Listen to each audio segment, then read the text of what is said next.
Rismond kemarin, Rismond Sianipar ya, takutnya banyak Rismond lain, Rismond Sianipar yang ngotot banget sejak awal itu, mulai dari kasusnya Jessica, dia maki-maki Tito Karnavian, dia maki-maki Krishna Murthy, masuk lagi ke kasus ijazah ketika dia bergabung sama Egy Sujana, Dharma Lubi, Roy Suryo, Dr. Tiba, dan yang lain-lain lagi.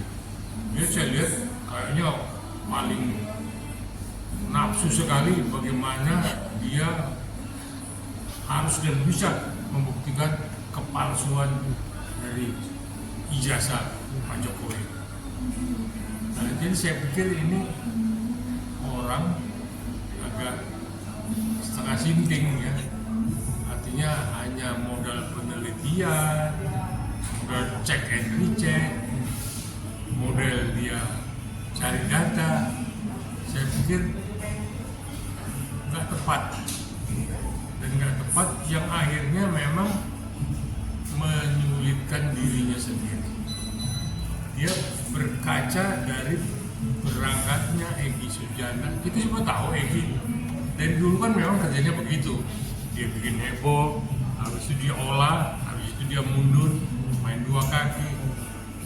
Nah begitu juga si Rismond, dia lihat si Egy ini udah tenang nih, udah bisa berangkat ke Pineng, SP3 sudah dicabut, termasuk si Dharma Lubis. Nah, apakah ini memang hasil penelitian, hasil temuan, atau memang kebodohannya dia ingin menggertak Pak Jokowi? Pak Jokowi tenang, tidak laden. Ya dia mau berteriak apa, dia mau ngomong apa, silakan aja. Tapi ketika dia mencemarkan nama baik, nama besar keluarga di LPK, hasil dari penyelidikan semua, maka dia ditetapkan sebagai tersangka. Nah, kunjung tidak selesai ulahnya dia, ternyata dia juga S1-nya, S2-nya terdengar dan terbongkar palsu di Universitas Kamaguchi di Jepang. Nah, itu kan artinya maling teriak maling. Nah, seperti apa kita mau melihat dan mau mempercayai? Buntut-buntutnya dia menghadap dan minta maaf ke Pak Jokowi. Kalau minta maaf, Pak Jokowi siapapun yang berbuat salah, warga negara siapapun mau minta maaf ke beliau, itu pemaaf. Jadi apa yang dikejar dari Rismond itu, saya pun sebagai praktik hukum ngerti ya. Pak Jokowi kan sudah melalui proses, baik itu di tingkat bawah, KPU, dan sampai di tingkat pusat. Artinya kalau mau dikejar KPU-nya dong, kenapa mesti ke Universitas Gadjah Madanya atau mendesak Pak Jokowinya?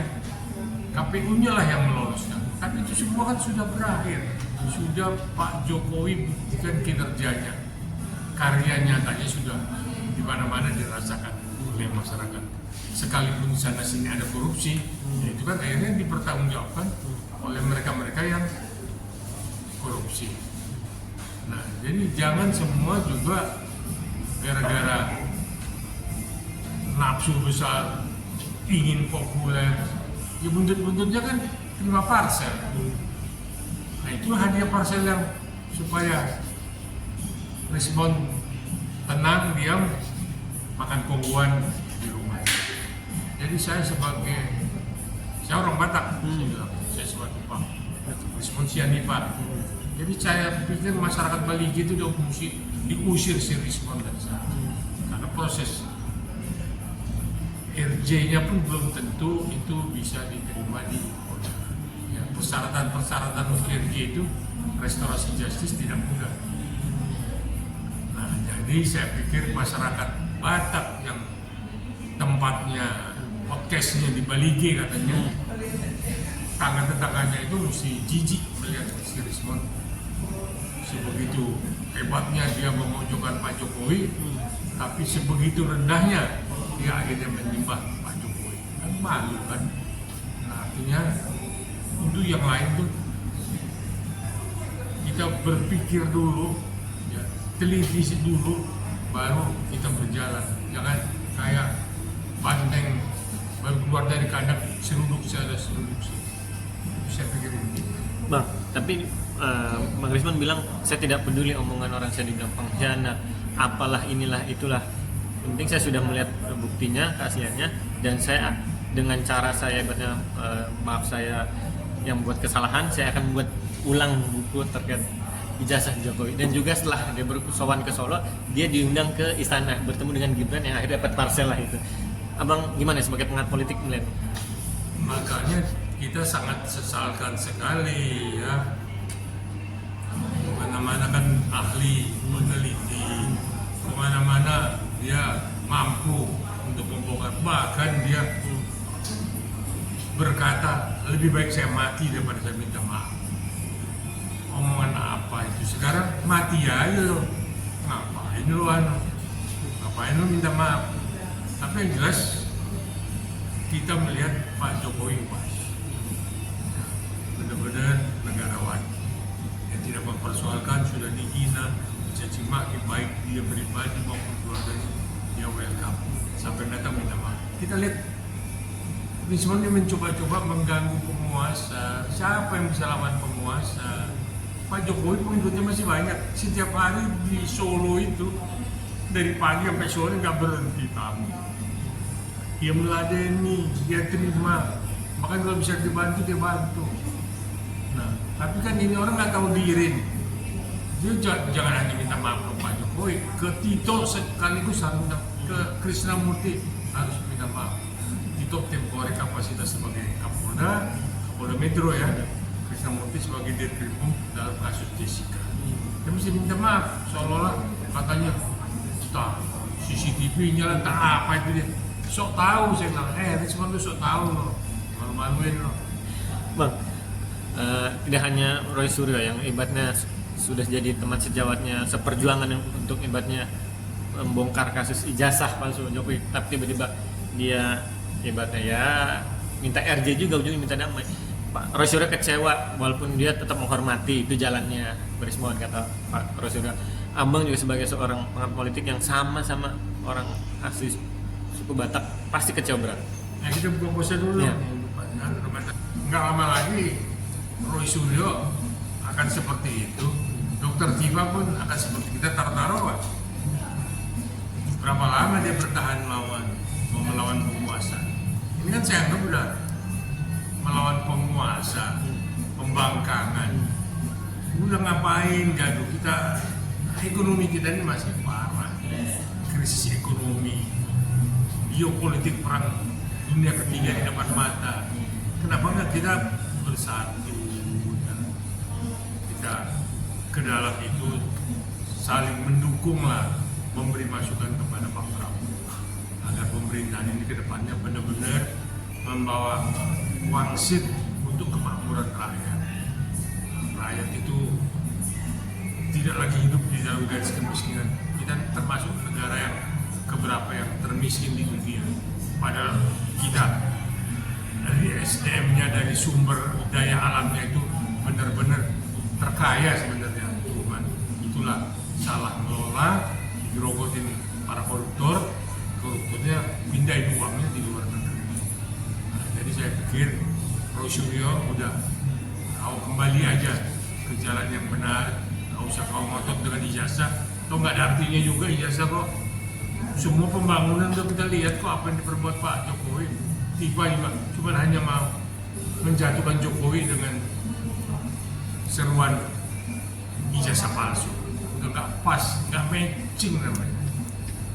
Nah, jadi itulah yang saya harap, dan saya pasti yakin kalau satu saat dia tinggal nunggu waktu, Roy Suryo dan Tifa akan berbuat yang sama untuk minta RJ ataupun minta ampun kepada Pak Jokowi. Tinggal lawyer-lawyernya nih, Pak Refli, Terus siapa tuh Koizumi itu kan udah waduh kayaknya pendekat hukum dan satu-satunya kayaknya pakar hukum yang dia ngerti soal hukum paling motor. Kita tahu itu dari mana dia berasal dan di kelompok mana, dan kelompok yang dibubarkan oleh pemerintah.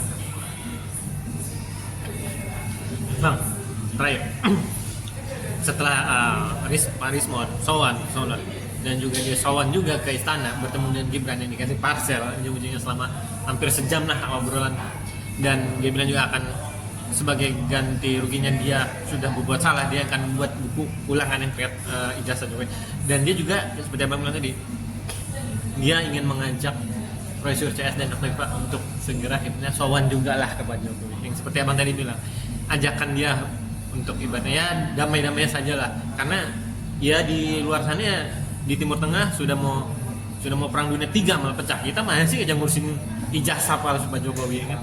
Abang sebagai praktisi hukum dan juga pengamat politik, jadi gini, gimana nih?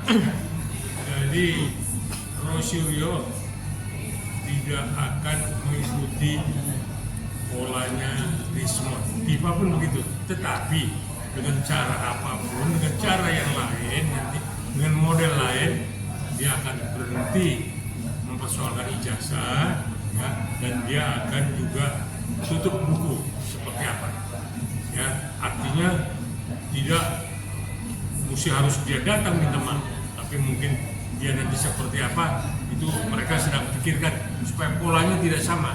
Ini kan Rismon ikut polanya Egy Sujana, mungkin Roy Suryo dan Dr. Tifa memakai pola yang lain, tetapi ujung-ujungnya tidak lagi mempersoalkan ijazah. Nah, soal buku, saya pikir bukunya buang aja ke tempat sampah, buku nggak laku kok, isinya pun nggak ada. Itu kan kayak buku komik, cerita nggak jelas cerita apa itu. Artinya udah tarik aja buku, buang ke tong sampah, minta ganti rugi, itu aja. Uang cetaknya dia kan. Karena dikasih parcel, keren dong. Saya jaga dapat parcel, lu dapat lu Rismon, kembali orang Batak. Nah, tapi kan sebelum dulu juga untuk ketiga orang itu ya, sebelum Rismon ibaratnya sowan, kayaknya nggak bakalan diampunin lah, nggak bakalan dimaafkan oleh Pak Jokowi. Kasus tetap terus laporan tetap terus berjalan. Kalau masih terus berjalan, Rosyur sama Dr. Tifa gimana? Nanti dulu, jadi secara manusiawi kesalahan diampuni, tapi proses hukum berjalan. Ya, ini udah cukup terhina, cukup benar-benar terpukul keluarga Pak Jokowi dan Pak Jokowi sendiri kan, apalagi mantan seorang presiden, dan ini pengikutnya masih banyak nih, main-main, dan ini kayak nabrak tembok nih si Rismon, si Egy udah nabrak, minta maaf, Rismon ini tidak Rosuryo Tifa. Nah kita lihat aja pasti akan selesai, tapi modelnya tidak sama. Nah tinggal memang nanti seperti apa. Yang jelas saya yakin Pak Jokowi secara manusiawi memaafkan, tetapi secara hukum biar proses hukum berjalannya seperti apa. Terima kasih. Jadi sekali lagi karena kita mendekati hari raya Idul Fitri, saya pikir udahlah, kalau bisa sebelum Idul Fitri minta maaf, datang ke Solo sana diam-diam, jangan ketahuan media ini kemana-mana cari berita terus, mau bikin sensasi terus. Jadi saya pikir datang ke Solo, minta maaf, dan persoalan akan selesai. Terima kasih.